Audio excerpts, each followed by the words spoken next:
Astaghfirullah. Bismillahirrahmanirrahim. Assalamualaikum warahmatullahi wabarakatuh.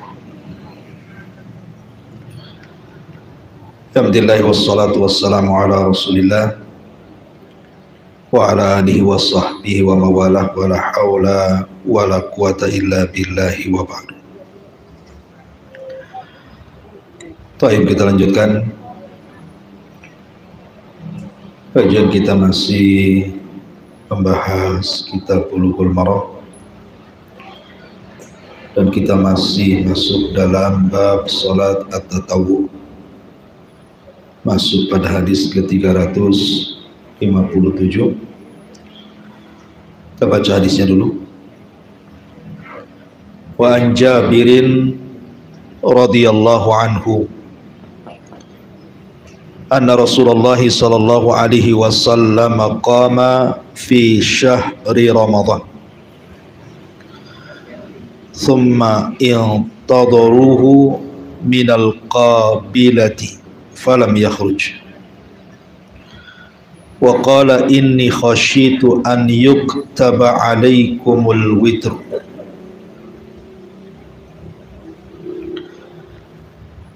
Dari Jabir radhiyallahu an bahwa Nabi sallallahu alaihi wasallam pernah melaksanakan qiyamul lail bersama para sahabatnya di bulan Ramadan. Kemudian para sahabat menunggu Rasul setelah beberapa hari dan tidak keluar. Kemudian Nabi sallallahu alaihi wasallam keluar dan mengatakan, sesungguhnya aku takut kalau diwajibkan kepada kalian salat witir. Baik.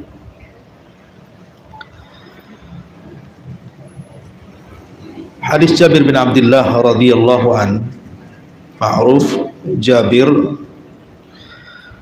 adalah sahabat Nabi sallallahu alaihi wa ala alihi wasallam. Beliau dan ayahnya adalah dua-duanya sahabat. Nama ayahnya Abdullah ibn Haram, yang ma'ruf kisahnya ketika perang Uhud. Jadi Abdullah ibn Haram, ayah Jabir ini, beliau daftar menjadi seorang mujahid. Tetapi Jabir ketika itu menolak agar Rasul jangan menerima lamaran perangnya ayahnya Abdullah ibn Haram. Alasannya karena sudah tua, sudah tidak sanggup perang gitu ya. Sementara orang-orang yang ada uzur itu tidak mengapa untuk tidak terlibat perang. Tetapi karena keinginan kuat Abdullah ibn Haram ini dan temannya namanya Amr ibn Jamuh, sehingga Jabir tidak bisa menghalang-halangi ayahnya untuk berjihad. Di malam itu Abdullah ibn Haram sudah merasakan bahwa dia akan mati syahid di perang itu. Dan ketika kemudian Nabi SAW melihat alasan Jabir tentang ayahnya ini, karena pertama sudah tua, yang kedua memang anak-anaknya banyak gitu. Semuanya perempuan, yang laki-laki itu cuma Jabir saja. Ada yang mengatakan saudarinya itu sampai 9. Sementara yang laki-laki cuma 1, Jabir bin Abdullah. Artinya kalau seandainya ayahnya sampai terbunuh mati syahid, otomatis yang akan memikul beban keluarga adalah Jabir. Makanya Jabir minta kepada Rasul, batalkan saja. Maka Nabi SAW memanggil Abdullah ibn Haram, "Cemana ini? Anakmu menghalangimu untuk tidak berangkat jihad." Dan beralasan karena memang sudah tua, ada uzur. Tapi Abdullah ibn Haram memiliki keteguhan sehingga dia mengatakan, laulal jannah la afartuka iya. Kalau seandainya bukan urusannya sorga, aku siap digantikan posisiku dengan siapa. Tapi masalahnya ini masalah sorga, saya tidak mau. Karena memang perang Uhud itu kan memang semangat para sahabat setelah kemenangan mereka di Badar gitu ya. Jadi semangat banyak yang terlibat, termasuk orang-orang tua. Ketika keesokan harinya betul-betul terjadi peperangan, maka yang pertama kali mati syahid dalam peperangan itu Abdullah ibn Haram ini, ayahnya Jabir. Tentu Jabir memang dari awal sudah tidak mengizinkan ayahnya, ditambah-tambah kemudian mati syahid di awal pertempuran.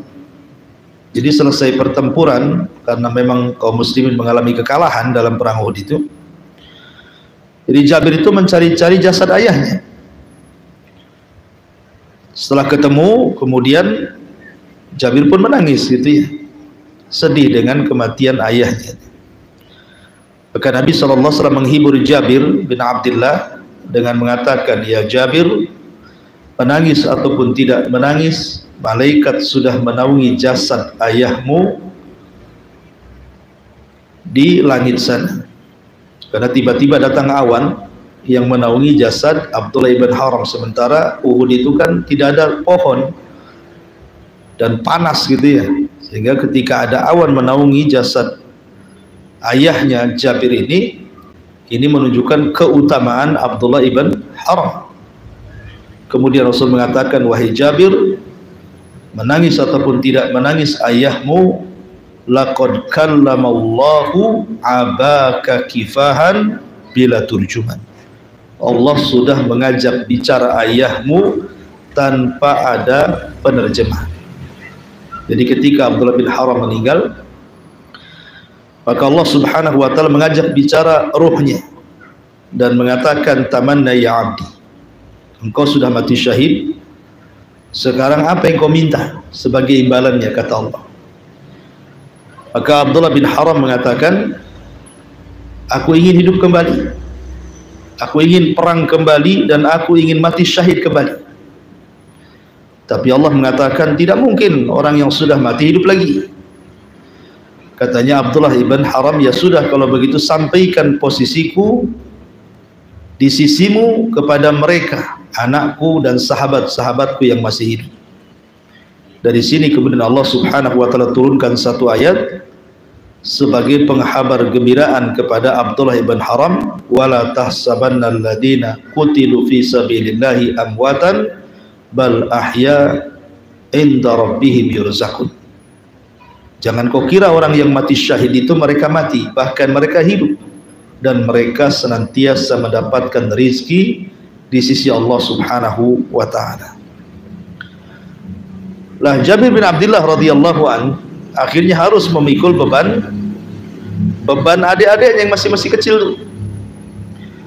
Makanya suatu ketika Nabi SAW melihat penampilan Jabir ini kok rapi, kemudian harum, kemudian Rasul bertanya, dari mana engkau hai Jabir? Kata Jabir, aku baru menikah wahai Rasul. Kemudian Rasul mengatakan, apakah dengan janda ataukah dengan perawan? Kata Jabir, dengan janda wahai Rasul. Kemudian Rasul mengatakan, kenapa kau tidak menikah dengan perawan? Kemudian Jabir memberikan alasan bahwa dia bukan hanya sekedar mencari istri, tetapi mencari ibu untuk adik-adiknya. Karena dia yang mengasuh adik-adiknya masalahnya. Jadi dia mencari wanita yang sudah berumur supaya bisa mengasuh adik-adiknya. Dan Jabir ini sendirilah seorang yang banyak meriwayatkan hadis dari Nabi SAW. Salah satunya hadis yang kita bahas ini. Taib, itu sekilas biografi Jabir ibn Abdullah radhiyallahu anhuma. Jadi suatu ketika Jabir ini bercerita, Nabi SAW di awal-awal Ramadan pada tahun kedua Hijriah, Ramadan itu disyariatkan kepada kaum muslimin pada tahun 2 Hijriah. Artinya Nabi SAW berjumpa dengan Ramadan itu 9 tahun, 9 kali. Karena diwajibkan 2 tahun setelah hijrah dan Rasul wafat 11 Hijriah. Artinya Rasul berjumpa dengan Ramadan 9 kali. Jadi Nabi SAW di permulaan Ramadan, Nabi SAW mengumpulkan para sahabat melaksanakan sholat Qiyamul Lail, sholat tarawih. Hari pertama penuh, hari kedua lebih penuh lagi, hari ketiga membeludak Masjid Nabawi, tidak muat. Hari keempat Rasul tidak keluar, hari kelima Rasul tidak keluar, sampai beberapa hari Nabi tidak keluar, sementara sahabat menunggu. Kok Nabi tidak keluar-keluar gitu ya? Mereka sudah menunggu lama gitu. Ternyata Rasul tidak keluar-keluar beberapa hari setelahnya. Ketika Nabi SAW tidak keluar, maka Rasul SAW melihat antusias para sahabat yang ingin sholat tarawih itu. Maka Rasul kemudian bersabda di hadapan para sahabatnya, inni khasyitu an yuktaba alaikumul witr. Aku takut kalau seandainya aku keluar 1 bulan berjamaah bersama kalian, nanti diwajibkan salat witir kepada kalian. Dalam riwayat salat tarawih gitu ya. Dan kalian tidak akan sanggup. Kalau diwajibkan tarawih, kalian tidak akan sanggup. Makanya ini bentuk rahmat kasih sayang Rasul kepada umatnya, dan juga bentuk bahwa Nabi SAW takut kalau seandainya sahabat nanti tidak mampu, sementara wahyu masih turun. Makanya apalagi kalau kita melihat sifat sholat Nabi SAW itu ngeri gitu ya. Kata Aisyah radhiyallahu anha, Nabi SAW sholat 4 rakaat, jangan kau tanya panjangnya, jangan kau tanya indahnya. Kemudian Rasul sholat 4 rakaat lagi, jangan kau tanya panjangnya, jangan kau tanya indahnya. Sampai Hudzaifah ibn al-Yaman yang pernah mengalami sholat di belakang Rasul Qiyamul Lail itu, Nabi SAW dalam 1 rakaat itu membaca hampir 5 juz, Al-Baqarah, Al-Imran, An-Nisa, 1 rakaat itu. Cuman coba kan gitu. Kalau sifat sholat malamnya Rasul segitu panjangnya, kemudian diwajibkan kepada kaum muslimin, mana sanggup kaum muslimin untuk melaksanakan tarawih sepanjang itu dalam waktu 1 bulan.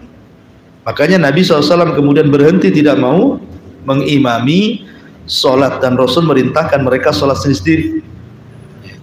Tetapi kemudian di zaman Umar Ibn Khattab radhiyallahu anhu, Umar radhiyallahu anhu melihat di Masjid Nabawi itu kalau datang bulan Ramadan itu sholatnya jamaah sendiri. Ada di pojok 2 orang sholat berdua, ada di pojok lagi 3 orang, ada 4 orang. Pokoknya masing-masing orang berjamaah membuat jamaah sendiri.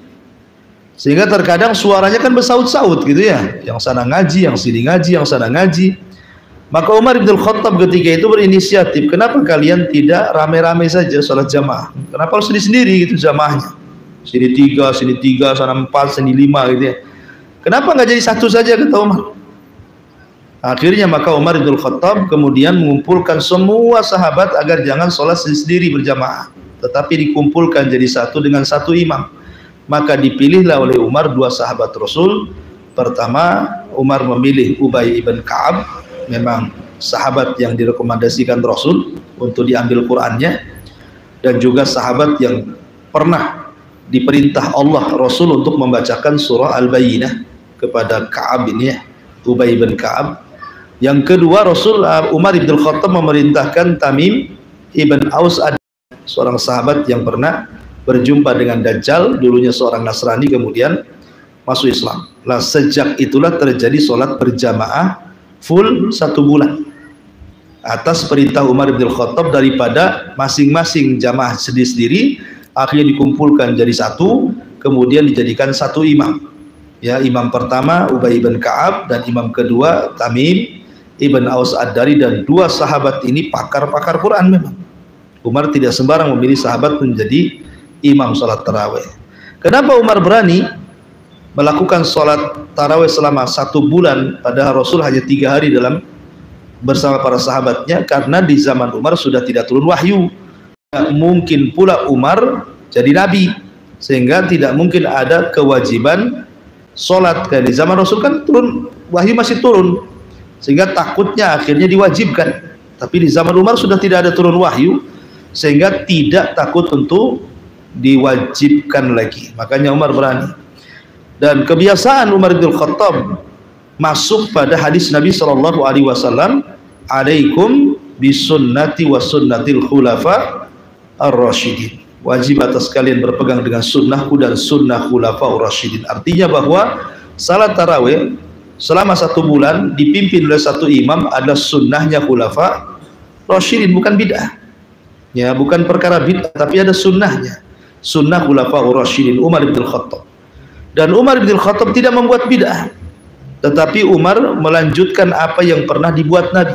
Nabi kan pernah sholat tarawih berjamaah 3 hari, cuman berhenti karena khawatir wahyu turun. Seandainya Rasul tidak khawatir wahyu turun, tentu Rasul pun akan melaksanakan 1 bulan. Makanya Umar kemudian melanjutkan sunnah Nabi SAW sholat tarawih berjamaah dengan 1 imam dan dilakukan dalam 1 bulan.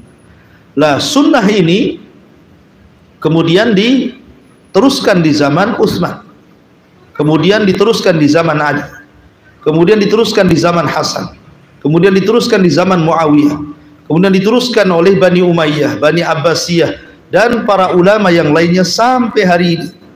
Sehingga syarat sholat tarawih berjamaah itu menjadi sebuah sunnah, sunnah khulafaur rasyidin, dan juga sunnah Nabi SAW, yang hampir tidak satu pun masjid-masjid kecuali mengadakan sholat tarawih, mau di kampung, mau di kota, bahkan menjadi syiar kan itu ya.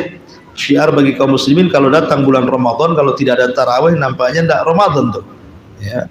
Artinya bahwa tarawih itu sebuah sunnah yang dilakukan berjamaah. Tetapi karena Nabi SAW mengkhawatirkan di zaman itu sholat 1 bulan khawatir diwajibkan, maka dari sini salat tarawih itu perkara sunnah yang sifatnya tidak boleh menekan satu dengan yang lainnya. Artinya jangan menyalahkan yang sholat di rumah, jangan pula menyalahkan yang sholat di masjid. Ini perkaranya perkara ijtihadiyah, ya. Jadi boleh di rumah tarawih, boleh juga di masjid. Nah, karena bukan sebuah kewajiban harus di masjid gitu ya. Cuman biasanya kalau tarawih di masjid kan lebih khusyuk gitu saja ya. Tapi secara hukum jangan kemudian orang yang sholat di rumah disalahkan. Ya. Tetapi sholat di masjid tentu lebih afdal karena mendapatkan banyak hal di masjid itu ya. Karena tadi dapat khusyuk dan begitu seterusnya. Ya. Ini diantara kalimat inni khasyitu an yuktaba alaikumil witr. Ya. Kemudian hadis yang selanjutnya. Wa an Kharijah bin Khudzafah radhiyallahu anhu qala qala Rasulullah sallallahu alaihi wasallam innallaha amaddakum bi salatin hiya khairun lakum min khumrin na'am. Qulna wa ma hiya ya Rasulullah? Qala al-witru baina salatil isya ila tulu'il fajri. Dari Kharijah ibn Khudzafah, dari Kharijah ibn Khudzafah, dia berkata Nabi SAW bersabda, sesungguhnya Allah Subhanahu wa ta'ala telah memerintahkan kepada kalian dengan sebuah salat yang lebih baik dibandingkan kalian dari unta merah. Kemudian para sahabat bertanya, apa itu wahai Rasul salat yang lebih baik dari unta merah itu? Maka Nabi SAW mengatakan al-witru, salat witir, ma baina salatil isya ila tulu'il fajri, dimulai dari setelah salat isya sampai terbitnya fajar. Taib.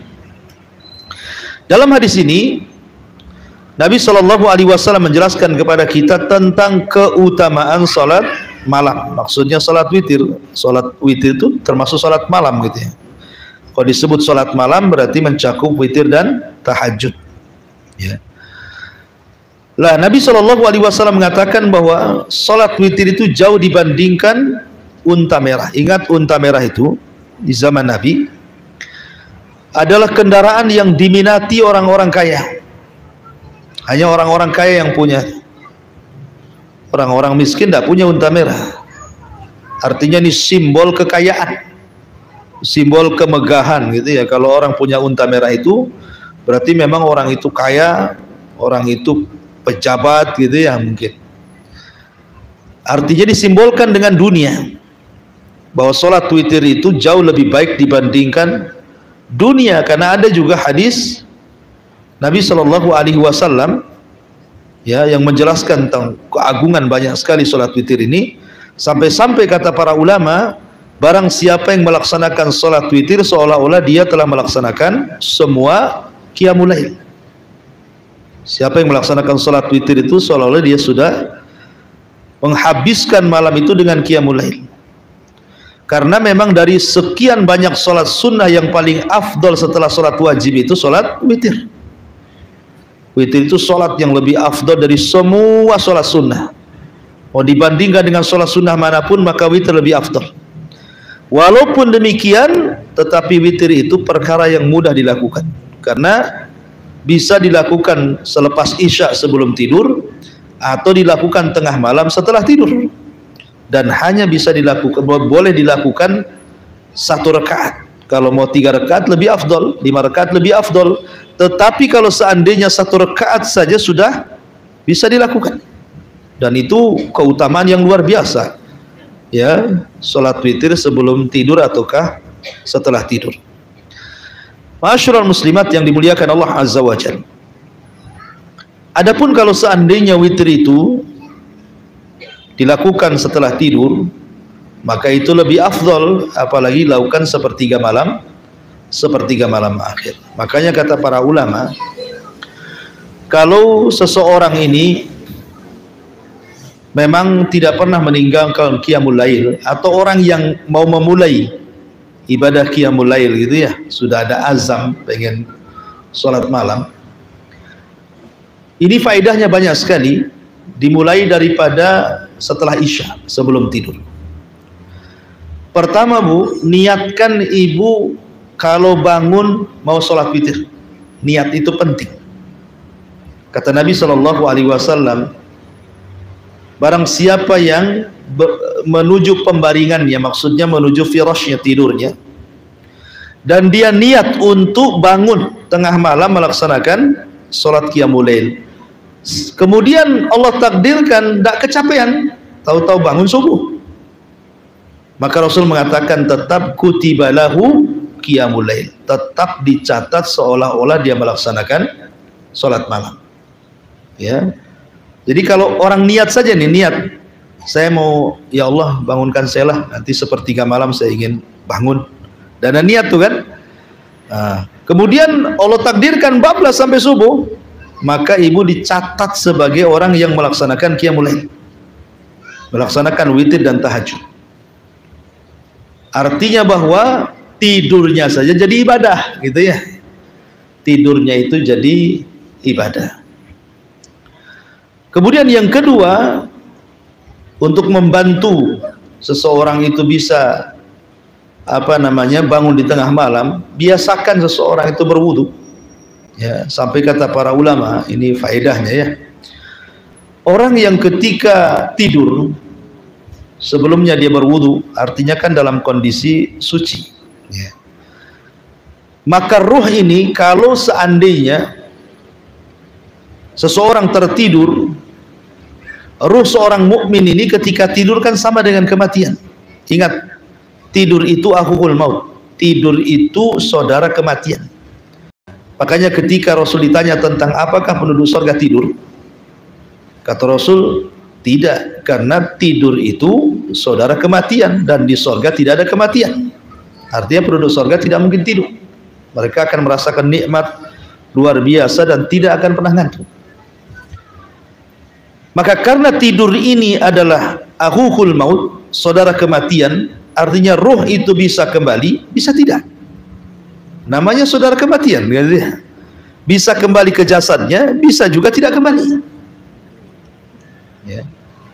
Lah ketika seseorang kemudian tertidur, terkadang kan ruhnya itu keluar kemana-mana gitu ya, sampai ulama mengatakan kalau dia sebelum tidurnya berwudu, kemudian dia di atas ketaatan kepada Allah, hampir-hampir ruhnya ini bisa melesat sampai di bawah arsy.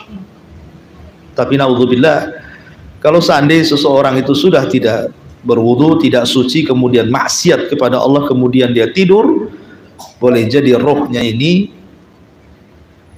terkadang diperlihatkan adab Allah Subhanahu wa taala. Nah, dari sini menunjukkan bahwa wudu ini juga salah satu yang bisa membantu seseorang itu bangun tengah malam gitu. Karena orang yang tidur ketika berwudu kemudian tidur, maka samping kiri kanan orang yang tidur itu ada malaikat tuh.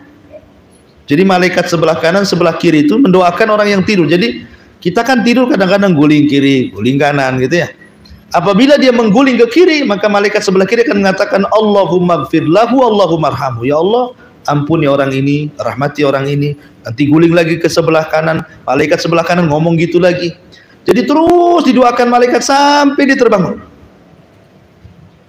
Kalau dia terbangun, satu ikatan setan hilang. Kalau dia tidur, dua ikatan setan hilang. Kalau dia sholat, hilanglah ikatan syaitan. Dan tidur yang paling berkah, tidur yang paling berkah itu adalah tidur di atas tauhid. Tidur di atas tauhid. Ya di atas kasur tidurnya. Maksudnya tidur di atas tauhid itu sebelum tidur dia membaca muawwidhataini dan qul huwallah serta qul ya ayyuhal kafirun. Qul huwallah dan qul ya ayyuhal kafirun itu disebut suratul ikhlas. Surah tauhid artinya ya. Jadi orang kalau membaca qul huwallah, surah ikhlas atau qul ya ayyuhal kafirun sebelum tidur, berarti tidurnya di atas tauhid. Karena ketika membaca dua surat itu artinya kita mengikrarkan diri bahwa tidak ada sesembahan selain daripada Allah Subhanahu wa taala yang berhak disembah. Jadi kalau kita membaca surah ikhlas itu seolah-olah betul-betul malam itu kita sedang mentauhidkan Allah. Berarti tidur kita di atas tauhid. Dan itu seagung-agungnya orang tidur. Ya. Dan sebaiknya kalau memang disempatkan setelah ibu membaca doa tidur, kemudian membaca muawwidhataini, qul huwallah, qul ya ayyuhal kafirun, kemudian diusap-usap. Ada doa yang bagus sekali yang diajarkan Nabi kepada kita, hadis Bara bin Azib. Nah, bacalah doa hadis dari Bara bin Azib itu di mana doanya Allahumma inni aslamtu ilaika wa alja'tu dhahri ilaika sampai kepada wa in mata alal fitrah wa in asbahta ala khairin. Kalau ibu membaca surah doa yang diajarkan Rasul dalam hadis Bara bin Azib itu Allahumma inni aslamtu ilaika itu, apa yang terjadi di ujung hadis Rasul mengatakan kalau ibu mati tidak dibangunkan lagi di pagi hari, maka ibu meninggal di atas fitrah, tidak punya dosa ya. Tetapi kalau dibangunkan di pagi hari, ibu dibangunkan di atas kebaikan, di atas berkah ya. Artinya kalau memang seseorang ditiduran bangun malam, alhamdulillah gitu ya. Tapi kalau Allah takdirkan meninggal, maka seseorang akan meninggalkan di atas fitrah, dan ini sebuah kebaikan gitu ya. Kemudian baru setelah itu ya ada adab-adab tidur ke lambung kanan atau setiap mimpi, kemudian kalau mimpi buruk ya rudah ke arah kiri, kemudian ganti posisi gitu ya sambil ta'awud. Dan kalau Allah takdirkan bangun nih tengah malam atau sepertiga malam akhir, karena Nabi SAW biasa sholat malam itu diawali di separuh malam atau di sepertiga malam akhir, maka disunahkan mencuci kedua tangan kemudian bersiwak. Dan biasanya Rasul membaca surah Al-Imran sebelum sholat malam itu, membaca surah Al-Imran, inna fi khalqis samawati wal ard wa ikhtilafil laili wan nahar la ayati li ulil albab alladzina yadhkurunallaha katsira alladzina yadhkurunallaha qiyaman wa qu'udan wa ala junubihim wa yatafakkaruna fi khalqis samawati wal ard ila akhiril ayat. Sekitar 10 ayat ya dari inna fi khalqis samawati itu Rasul itu sunnah hukumnya. Jadi berwudu, bersiwak, kalau sekarang sikat gigi lah ya, kemudian membaca surah Al-Imran itu, baru setelah itu lakukan 2 rakaat ringan. 2 rakaat ringan masuk ke tahajud. Makanya dalam hadis Aisyah Rasul sholat 11 rakaat, dalam riwayat yang lain 13 rakaat. 13 itu maksudnya 2 rakaat itu 2 rakaat ringan ya. 2 rakaat ringan, baru setelah 2 rakaat ringan baru masuk tahajud. Tahajud ya angka yang dipilih Nabi di 11 rakaat kan itu ya dengan witir. Tapi boleh juga lebih, boleh juga kurang. Intinya bahwa sholat witir yang dilakukan sebelum tidur ataukah setelah tidur maka dua-duanya dibolehkan. Tapi kalau bisa dilakukan di sepertiga malam akhir jauh lebih baik lagi, karena pertama keutamaan waktu. Keutamaan waktu di sepertiga malam itu memang Allah turun ke langit dunia, kemudian Allah berfirman, siapa yang minta ku kasih, siapa yang berdoa ku kabulkan, siapa yang minta ampun ku ampuni gitu ya. Kemudian juga di sepertiga malam akhir memang malaikat turun menyaksikan, inna Qur'an al-fajri kana masyhuda, malaikat itu turun ya. Dan itu waktu malaikat, karena waktu sepertiga malam itu setan menyingkir dan malaikat pada turun. Jadi kalau dilakukan kemudian setelah tidur jauh lebih baik. Tapi kalau seandainya dilakukan setelah isya sebelum tidur pun dibolehkan. Ya, dibolehkan, tidak ada masalah karena memang ada riwayat seperti itu. Nah, di sini Nabi SAW mengatakan, innallaha amaddakum bi salatin hiya khairun lakum min khumrin na'am, menunjukkan bahwa salat witir itu jauh lebih baik dibandingkan dunia. Dan itu waktunya ma baina salatil isya ila tulu'il fajri, terbentang dari mulai salat isya sampai waktu fajar. Ya, cuman kalau ditanya mana yang lebih afdal, setelah tidur atau sebelum tidur, ya tentu salat malam kalau dilakukan sebelum tidur jauh lebih baik. Tapi kalau seandainya seseorang itu kecapean, keletihan, khawatir tidak bisa bangun, maka tentu sebaiknya dilakukan setelah isya sebelum tidur ya, supaya bisa melaksanakannya. Ya, tetapi kalau yang ingin dilaksanakan sebelum tidur, maka lakukan adab-adab tidur seperti tadi. Ya, doa, niat sebelum tidur itu mau bangun malam, supaya kalau Allah takdirkan tidak jadi sholat, kita sudah mendapatkan pahala sholat gitu maksudnya. Taib. Kemudian hadis berikutnya, an Abdullah bin Buraidah an abihi qala qala Rasulullah sallallahu alaihi wasallam, al witru haqqun faman lam yutir falaysa minna. Dari Buraidah, dari Abdullah bin Buraidah, dari bapaknya, dia mengatakan, bersabda Rasulullah, witir itu sebuah kewajiban, barang siapa yang tidak witir maka bukan termasuk umatku. Taib. Ada beberapa hukum di sini yang berkaitan dengan masalah salat witir. Pertama bicara tentang fadilatul witri, fadilatu salati al-laili wal witri, keutamaan salat malam dan salat witir. Sesungguhnya yang paling, inna min a'zami qurbat ilallahi salatul laili wal witr, sesungguhnya yang paling besar, yang paling agung seorang hamba mendekatkan diri kepada Allah itu adalah dengan melaksanakan salat malam dan salat witir. Ibu bisa baca dalam surah Al-Isra ayat 79. Wa minal laili fatahajjat bihi nafilatan lak asa an yab'atsaka rabbuka maqaman mahmuda. Kenapa disebut a'zam qurbat salat malam dan salat witir itu? Karena keheningan malam itu memungkinkan seseorang hamba berkhalwat dengan Allah tanpa diganggu dengan riyaknya manusia. Jadi keheningan malam itu bisa mengikhlaskan kita dalam beribadah. Lain dengan ketika siang hari ramai orang gitu ya, memungkinkan riya, sum'ah, apa semua itu ya, penyakit-penyakit hati itu mudah datang. Tapi kalau seandainya di malam hari kan hening tuh. Makanya rata-rata keutamaan sholat itu kebanyakan sholat malam. Seperti ketika Nabi SAW pertama kali berkhutbah di Madinah, ketika sampainya dalam hijrah dari Mekah ke Madinah, Rasul pertama kali berkhutbah itu Nabi SAW menganjurkan apa? Sebarkan salam, beri makan fakir miskin, kemudian sholatlah di saat manusia tertidur. Ya, sallu bil laili wan nasu niyam, sholatlah di saat manusia tertidur. Kemudian ketika Nabi SAW bicara tentang masalah ghuraf, kamar di sorga, yang sahabat mengiranya itu untuk manazil al-anbiya, kedudukan bagi para nabi, Ternyata tidak. Rupanya siapapun bisa sampai ke kamar yang indah itu. Lah salah satunya kata Nabi SAW menjelaskan liman atabal kalam, orang yang santun dalam bicara, wa at'amat ta'am, orang yang suka bersedekah. Kemudian salah satunya juga wa shalla bil laili wan nasuniyah, dan orang yang salat tengah malam sementara manusia sedang tertidur. Lah keheningan malam itulah seseorang lebih bisa tafakur kepada Allah dan lebih bisa jauh dari perasaan riya. Makanya disebut a'dham al-qurbat ilallah, seutama-utama orang mendekatkan diri kepada Allah, salatul laili wal witr, salat malam dan salat witir.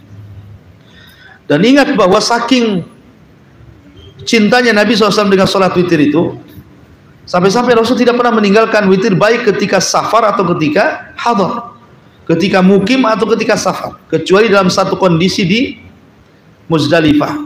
Itu apakah Rasul melaksanakan atau tidak, tetapi kebanyakan riwayat Rasul tidak pernah meninggalkan witir, mau safar mau mukim, karena sekali lagi seafdol-afdolnya sholat sunnah adalah sholat witir. Apalagi ada hadis yang mengatakan innallahal witru yuhibbul witr, Allah itu witir dan suka yang witir-witir gitu ya. Allah itu tunggal kan witir dan suka yang witir-witir. Kemudian masalah yang kedua tentang hukum witir itu sendiri, karena tadi ada hadis mengatakan witir itu hakun gitu ya. Di sini dikatakan dalam hadis yang tadi kita baca, al witru hakun faman lam yutir falaysa minna. Witir itu sebuah kewajiban yang barang siapa yang tidak melaksanakan witir maka termasuk golonganku. Lalu apa hukumnya? Abu Hanifah mengatakan wajib. Abu Hanifah mengatakan witir itu wajib berdasarkan hadis Abi Ayyub Al-Ansari, autiru ya ahlal Quran fa innallaha witrun yuhibbul witra. Autiru, witirlah kalian wahai ahli Quran, karena Allah itu witir, suka dengan yang witir. Di sini ada kalimat autir, artinya perintah, dan asal perintah wajib. Makanya Abu Hanifah mengatakan sholat witir itu wajib hukumnya. Kemudian juga yang mengatakan wajib ini berdalil dengan ij'alu akhir salatikum bil laili witra. Jadikan akhir salat kalian, maksudnya salat malam dengan witir. Tetapi pendapat Abu Hanifah yang mengatakan wajib dibantah oleh jumhur ulama. Mayoritas para ulama dari kalangan sahabat tabi'in dan orang-orang setelahnya mengatakan witir itu tidak wajib tetapi sunnah muakkad.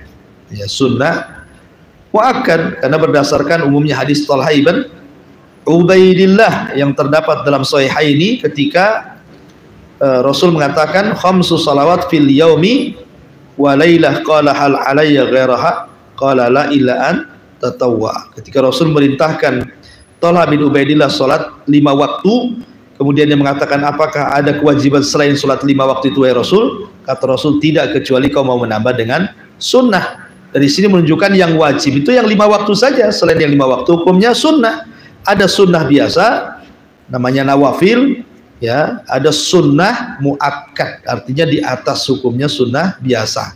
Karena kalau sunnah biasa Rasul kadang melakukan kadang tidak, tapi kalau disebut muakkad artinya Rasul tidak pernah meninggalkan, seolah-olah seperti wajib tapi bukan wajib. Itulah disebut sunnah muakkad gitu ya. Ini masalah yang kedua. Masalah yang ketiga, aqallul witri wa aktsaruhu. Berapa yang paling banyak melaksanakan witir dan paling sedikitnya?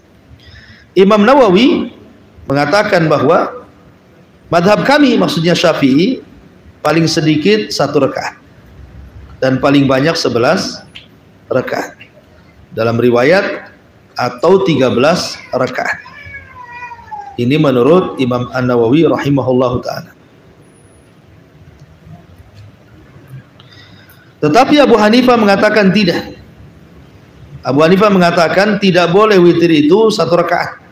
Abu Hanifah mengatakan witir itu paling sedikit harus 3 rakaat katanya. Berdasarkan hadis Abi Sa'id yang marfu, Nabi SAW melarang ya melaksanakan sholat 1 rakaat. Minimalnya 3 rakaat lah gitu ya. Tetapi sekali lagi hadis yang dipakai Abi Hanifah ini dalam sanadnya ada orang yang tidak dikenal, artinya tidak bisa dijadikan sandaran. Kemudian hadis jumhur sudah jelas ya, fa in khifta as-subha fa autir biwahid. Kalau engkau takut datang waktu subuh maka witirlah dengan 1 rakaat. Tapi kemudian witir bi rakaatin laisa qabla syai'. Jadi witir dengan 1 rakaat dan sebelumnya tidak ada hal-hal yang harus dibuat. Artinya langsung sholat 1 rakaat itu sudah dianggap witir. Ya, ini diantara hukum-hukum sholat witir. Adapun sholat witir yang 3 rakaat jangan sama dengan sholat maghrib ya. Tasyahud 2 kali tidak.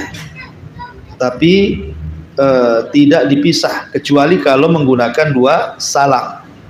2 salam pun salam pertama tidak boleh ada wirid, tidak boleh ada zikir, habis salam langsung berdiri gitu ya, untuk menunjukkan bahwa yang 2 gabung dengan yang 1 sehingga semua nampak jadi 3 rakaat, cuman kaifiyahnya 2 kali salam. Bagi yang 1 salam jangan dibuat 2 tasyahud, 1 kali tasyahud yang disebut dengan tasyahud akhir. Nah ini diantara hukum-hukum yang berkaitan dengan sholat witir. Wallahu alam. Baik, sampai di sini cukup. Kita buat tanya jawab saja.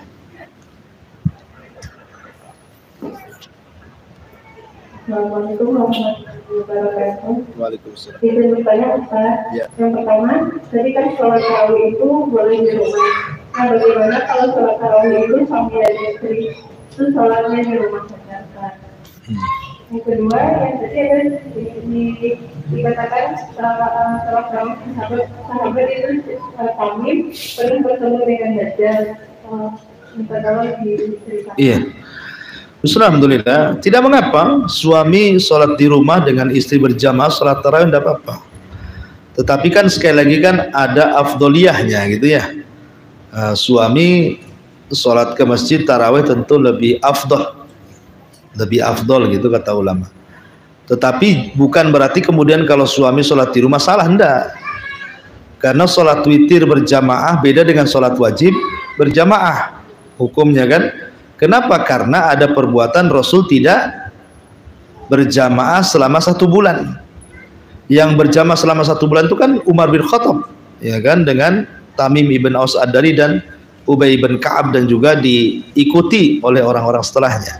Artinya kalau sholat di rumah tarawih tidak apa-apa suami istri. Ya, tetapi kalau di masjid yang laki-laki lebih afdal daripada yang perempuan. Kalau perempuan kan sholat wajib saja lebih baik di rumah, apalagi sholat sunnah kan itu. Taib. Kemudian masalah Tamim bin Aus Ad-Dari berjumpa dengan Dajjal itu karena memang ada kisahnya ketika Tamim bin Aus Ad-Dari ini sedang sebelum masuk Islam, dia kan orang Palestina. Tamim bin Aus Ad-Dari ini orang Palestina. Ya, dia seorang Palestina. Makanya ketika di masa Umar bin Khattab dia pun berjihad sampai ke Palestina. Kemudian akhirnya dia pun menetap di tempatnya di sana sampai meninggal dunia. Tapi dia lebih menghabiskan di masa-masa Rasul di Madinah sampai ke khilafahan Umar. Baru di khilafahan Utsman meninggal, dia memilih tinggal di Palestina gitu. Lah ketika belum masuk Islam, Tamim bin Aus Ad-Dari ini berjumpa dengan Nabi tidak lama. Dia Rasul kalau tidak salah sudah berada di Madinah itu 7 tahun. Ya 7 tahun artinya 7 ke 11 itu kan tinggal 4 tahun. Jadi Tamim berjumpa dengan Rasul 4 tahun sebelum Rasul meninggal. Artinya berjumpa dengan Rasul 4 tahun aja. Tapi ada juga yang mengatakan berjumpa dengan Rasul 9 Hijriah. Artinya berjumpa dengan Rasul 2 tahun saja.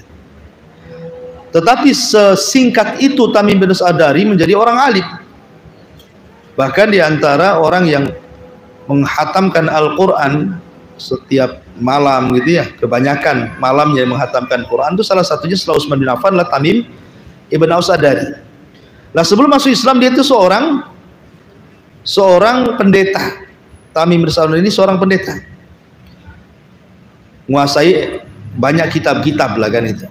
Jadi suatu ketika dia berlayar dengan 30 anak awak kapalnya, kemudian tiba-tiba di tengah laut diombang-ambing kapalnya, kemudian terdampar di sebuah pulau.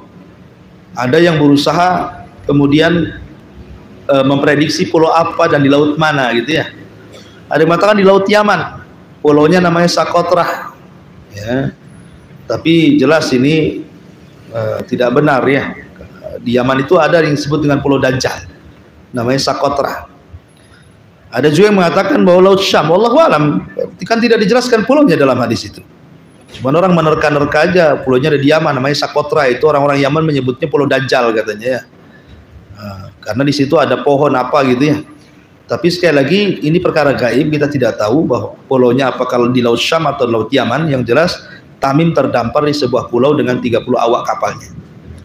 Akhirnya kemudian Tamim masih Nasrani ketika itu, kemudian masuk ke dalam hutan, berjumpa dengan jassasa, binatang yang berbulu, saking banyak bulunya nggak tahu mana kubul mau dubur. Kemudian ditanya, siapa kamu? Saya jassasa. Jassasa itu artinya jasus mata-mata. Maksud jassasa itu apa? Nggak dijawab, cuman kamu sudah ditunggu orang yang ada di tengah hutan. Di tengah hutan itu ada tempat semacam gereja, itu tempat ibadah orang Nasrani. Di situ rupanya ada orang yang diikat raksasa gitu. Kemudian Tamim As-Sa'dari masuk, rupanya langsung disambut oleh orang yang dirantai itu. Kemudian ditanya-tanya soal Tiberias, soal mata air Zugor, soal apa namanya kebun kurma Baisan, sampai kepada masalah kenabian. Apakah sudah muncul nabi itu? Sampai Dajjal mengatakan kalau kau ikut nabi itu lebih baik, itu penyuruh kebenaran. Sampai diarahkan seperti itu. Kemudian diceritakan dia akan keluar di akhir zaman dan akan masuk semua daerah kecuali Mekah dan Madinah. Lah Rasul ketika mendengar cerita itu kan sampai memukul-mukul tongkat. Hadhihi thayyib, hadhihi thayyib. Oh, ini Madinah tempat yang baik. Madinah tempat baik. Dajjal tidak akan masuk ke situ. Jadi setelah kemudian Tamim As-Sa'dari ini kemudian keluar dari pulau itu, kemudian dia pun berusaha untuk berkomunikasi dengan sesama pendetanya, dengan pastor-pastor agungnya di Palestina. Apalagi kebetulan memang mereka mengatakan bahwa ini tahun kenabian gitu ya. Maka dia pun sampai meninggalkan Palestina, kemudian ke Madinah untuk mengcross check apakah betul sudah muncul nabi atau tidak. Sampai di Madinah betul rupanya nabi sudah lama hijrah di situ. Dialah masuk Islam. Setelah dia masuk Islam, ada yang mengatakan memang sebab masuk Islamnya bukan itu, tetapi sebab masuk Islamnya dia tersesat di sebuah lembah. Tamim As-Sa'dari ini tersesat di sebuah lembah. Tiba-tiba kemudian di lembah itu ada suara yang menakutkan. Karena Tamim As-Sa'dari ini pernah mendengar atau pernah melihat kebiasaan orang Arab jahiliyah, kalau lewat di sebuah tempat yang menakutkan biasanya permisi-permisi gitu ya. Maka Tamim As-Sa'dari kemudian permisi, ya Sayyid, wahai pemilik tuan ini, jangan ganggu saya, macam-macam. Rupanya jin yang menakut-nakuti malah kemudian marah dan mengatakan, aku datang untuk bukan menyesatkan kamu katanya. Aku ini jin Islam. Dia bilang gitu ya. Aku ini bukan jin kafir, jin Islam. Sesungguhnya aku sudah masuk Islam kepada seorang nabi namanya Muhammad SAW dan dia ada di Madinah. Kemudian jin itu pergi. Jadi informasi jin ini yang dibawa oleh siapa? Oleh Tamim Ibn As-Sa'dari, kemudian ditanyakan ke pastor yang paling besar di Palestina.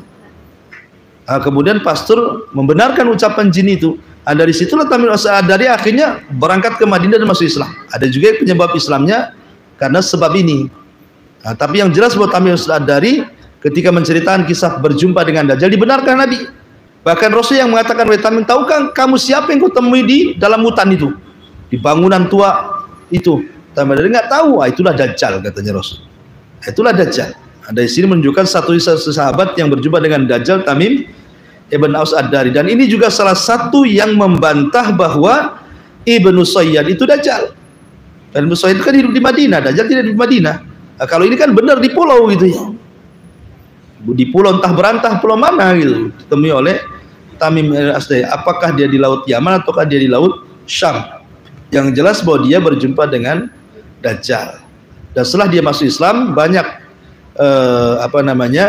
keutamaan Tamim As-Sa'dari. Salah satunya dia seorang sahabat yang menerangi Masjid Nabi, dan dia punya keahlian buat petromak. Dulu Masjid Nabi gelap, dibuatkan petromak sama dia. Maka dialah orang yang pertama menerangi Masjid Nabi. Yang kedua, membuatkan mimbar Nabi. Nabi dulu nggak punya mimbar, dia berdiri atas pelepah kurma. Maka datangnya Tamim As-Sa'dari dibuatkan mimbar tiga lantai gitu ya.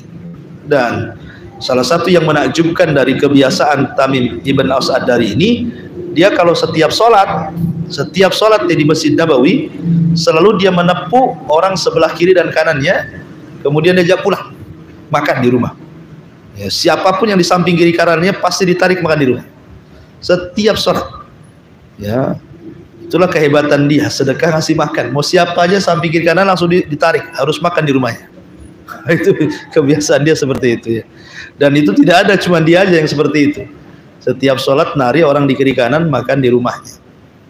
Tapi kemudian ujung ayatnya setelah kekhalifahan Utsman bin Affan, dia pun hijrah, tidak di Madinah lagi dan tinggal di tempat kampungnya sana di Palestina dan meninggal di sana. Wallahu a'lam.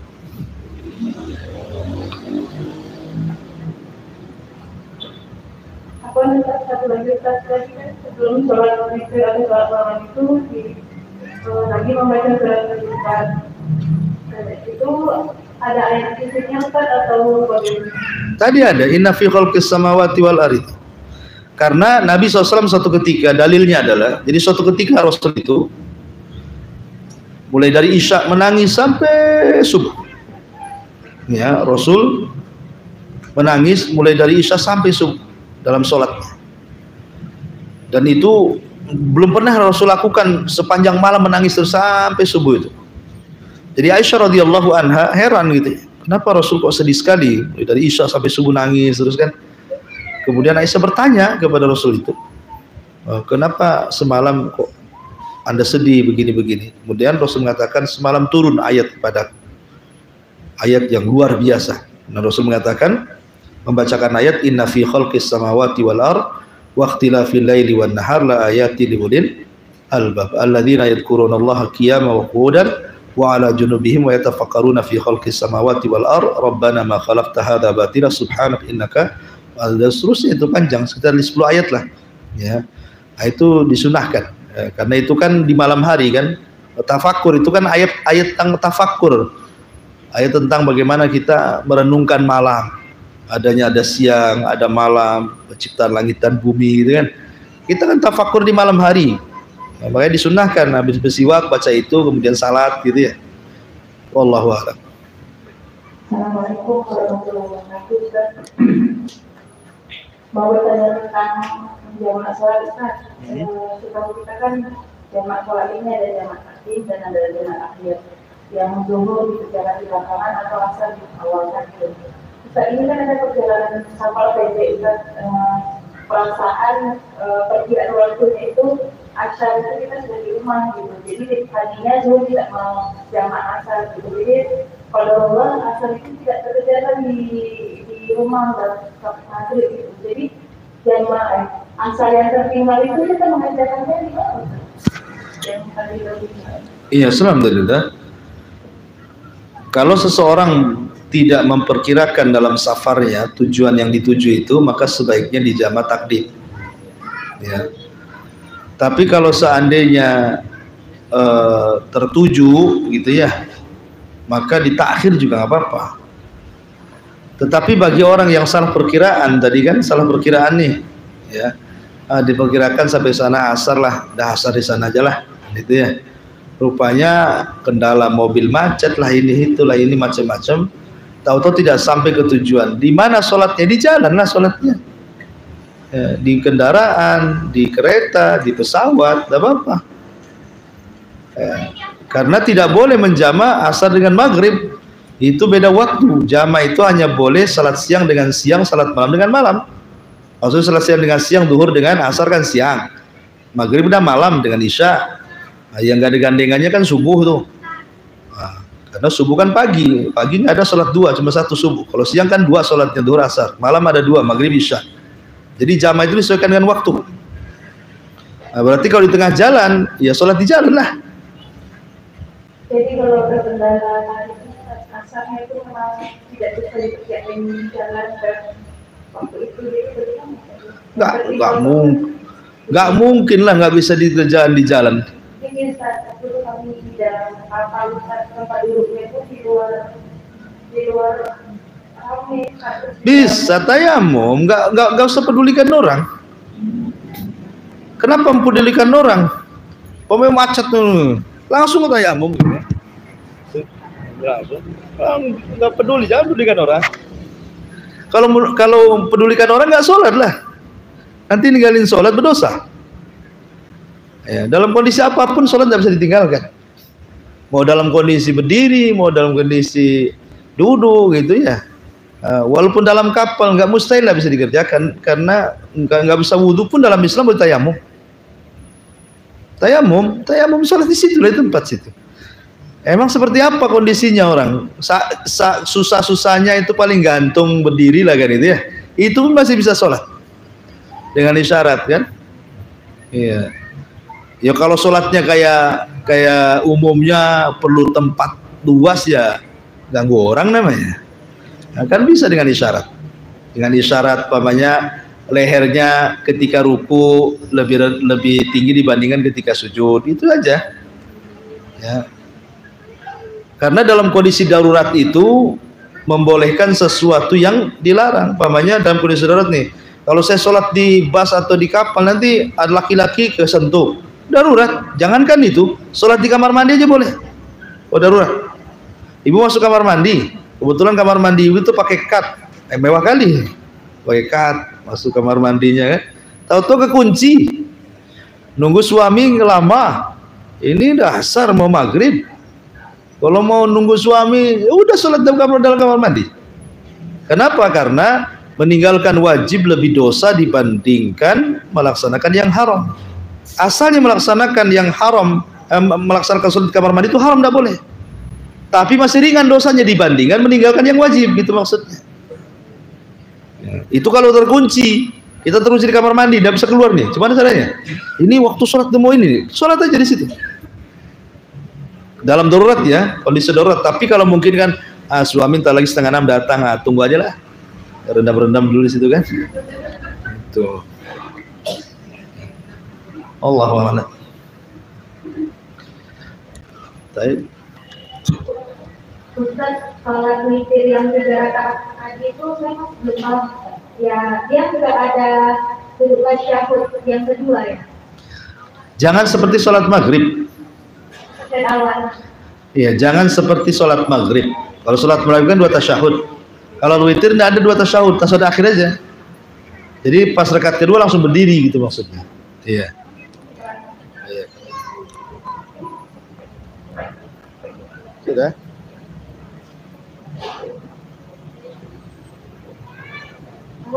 Berarti kan langsung 3 aja. Iya, langsung 3 nanti saudara. Itu kalau yang kaifiahnya 1 kali salam.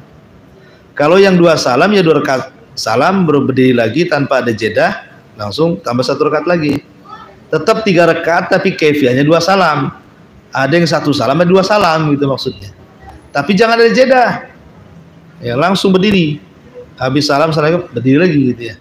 Tapi yang 3 rakaat langsung, jangan seperti sholat maghrib. Gak boleh sholat sunnah itu samakan dengan sholat maghrib. Tasyahudnya tasyahud akhir aja. Ya. Wallahu a'lam.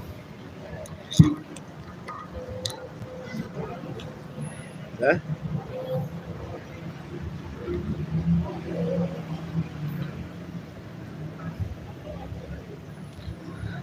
Baik, kalau sudah kita tutup. Subhanakallah bihamdika, asyhadu an la ilaha illa anta, astaghfiruka wa atubu ilaik. Allahu ta'ala. Assalamualaikum.